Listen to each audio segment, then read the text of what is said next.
Lorsque je l'examine, ce qui était quand même le premier élément du contact, c'était que Monsieur Colneau était d'excellente humeur. Il était jovial, il était même, comme nous disons, syntone, particulièrement complaisant avec lui-même et très à son affaire.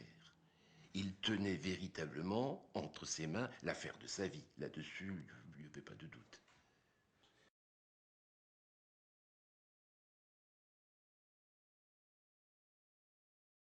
Monsieur Colneau se plaint constamment de son enfance et en même temps se prévaut de celle-ci, dans le sens où pour lui, tout ce qui s'est passé dans le cadre de l'affaire procède en quelque sorte de son enfance.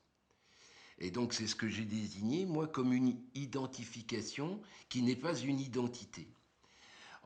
Il m'a dit une chose qui résume à peu près sa position. Il m'a dit, parlant de son père, il m'a tellement avili que je me suis dévalorisé. Comme si toute une existence pouvait se résumer en une seule phrase, et phrase dont on se rend vite compte qu'en fait c'est un slogan. C'est quelque chose qui vient par-dessus, qui vient masquer, qui se plaque, et l'identification est un plaquage par rapport à l'identité, comme le plaqué or est, enfin l'identification c'est le plaqué or, et puis l'identité c'est l'or. Donc, Monsieur Colneau plaque sur tout son parcours, comme ça, un certain nombre de phrases clés auxquelles il s'identifie et qui sont censées expliquer pour lui la totalité de son parcours. On voit effectivement que dans le cadre de sa façon de s'identifier, il fait défiler tous les diagnostics qui ont été, qui sont ou qui seront à la mode. Il commence par effectivement le diagnostic qu'on lui a prêté 10 ans auparavant de dépression, comme encore une fois des tas de trucs ont été plus ou moins facilement qualifiés de dépression, et notamment l'alcoolisme. L'alcoolisme dont le statut est connu en France. C'est pas moi qui ai dit l'alcoolisme est tellement partout qu'on finit par le voir nulle part. Donc on ne peut pas dire aux gens qui sont alcooliques, parce que c'est pas admissible pour eux, pense-t-on, et puis aussi parce que celui qui le leur dit a de bonnes chances d'être alcoolique lui aussi. Et donc on dit, ben voilà, c'est une dépression avec alcoolisme secondaire. Donc ça commence comme ça, 10 ans c'est fait. Ensuite, M. Colneau, lui, prend le train de la bipolarité en marche. Il dit, moi je suis bipolaire, maniaco-dépressif. Et puis il anticipe sur la nouveauté en disant de M. Pakiana, c'est un pervers narcissique. Et donc on voit bien dans les colonnes de la presse comment l'étoile de la dépression a pâli. À mon sens, celle de la bipolarité est en train de pâlir, et comment l'étoile de pervers narcissique maintenant brille de tous ses feux dans le ciel médiatique.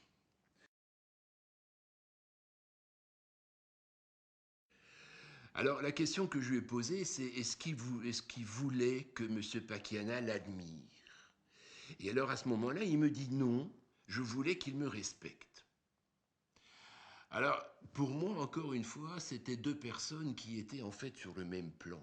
Je n'ai pas considéré que du point de vue psychologique, il y en avait un qui était au-dessus de l'autre et que celui qui était en dessous aurait voulu se hisser au rang de celui qui aurait été au-dessus. Je pense qu'ils étaient tous les deux à peu près au même stade de leur parcours de vie, au même stade au niveau de leur place dans la société, et que chacun a essayé effectivement d'avoir le dessus sur l'autre, mais sans qu'il y ait eu, en tout cas à mon sens, quelqu'un qui aurait été admirable et quelqu'un qui aurait cherché à se faire admirer de l'admirable. Je n'ai pas vu ça comme ça. Si M. Pakiana, enfin à mon sens, hein, je pense que pour se disputer, il faut être deux. Et si M. Pakiana avait eu véritablement, enfin à mon sens, hein, la certitude que sa vie avait été meilleure que celle de M. Colneau, qu'il avait eu beaucoup plus et davantage de réussite que lui, il ne se serait pas retrouvé en train de lui dire, d'être obligé de soutenir. Regarde, c'est quand même moi le meilleur. Toi, tu n'es que je suis le numéro un. Toi, tu n'es que le numéro 2. Moi, je ne suis pas un cas social. Toi, tu es un loser. Il n'aurait pas eu besoin.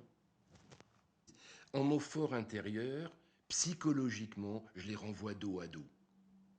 C'est-à-dire que je sais bien que juridiquement, la chose est tout à fait différente, mais selon ce que m'en dit M. Colneau, que je ne mets pas du tout en doute, lorsqu'il me dit qu'il y a eu beaucoup de provocations et qu'il ne cache pas certaines de celles auxquelles il s'est livré lui-même, je me dis que chacun y a mis du sien, et probablement à égalité ou presque, pour que ça se finisse mal.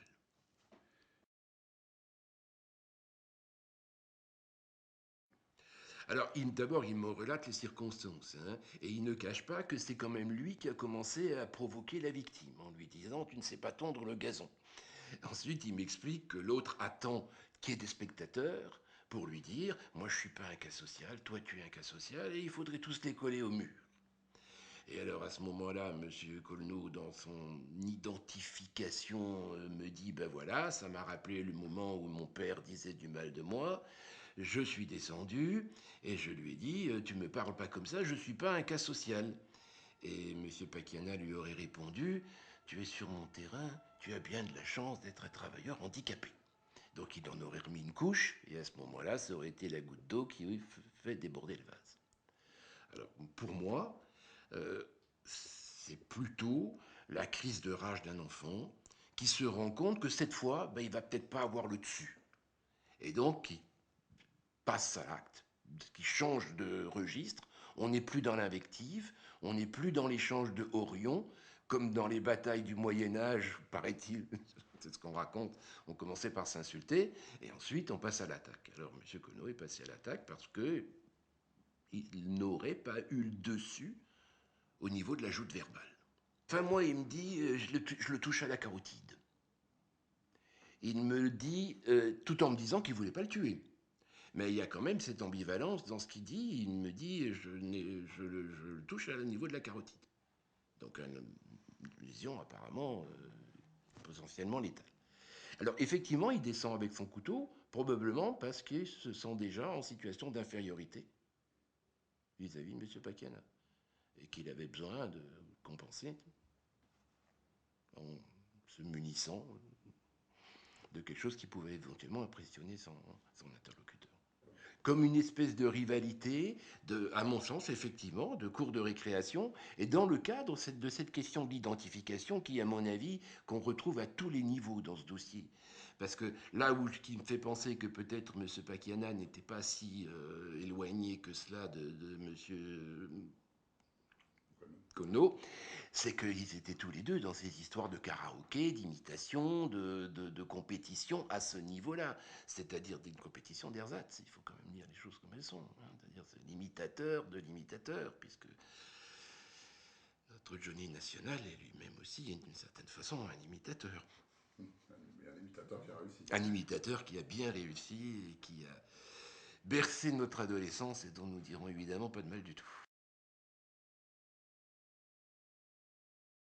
Ce qu'on voit alors dans ce qu'on appelle les histoires de dépit amoureux, au sens évidemment psychologique du terme, où quelqu'un a été à un moment un support, une aide, un substitut parental, quelqu'un qui était gratifiant en tout cas, et qui tout d'un coup se dérobe et alors devient l'objet de la haine.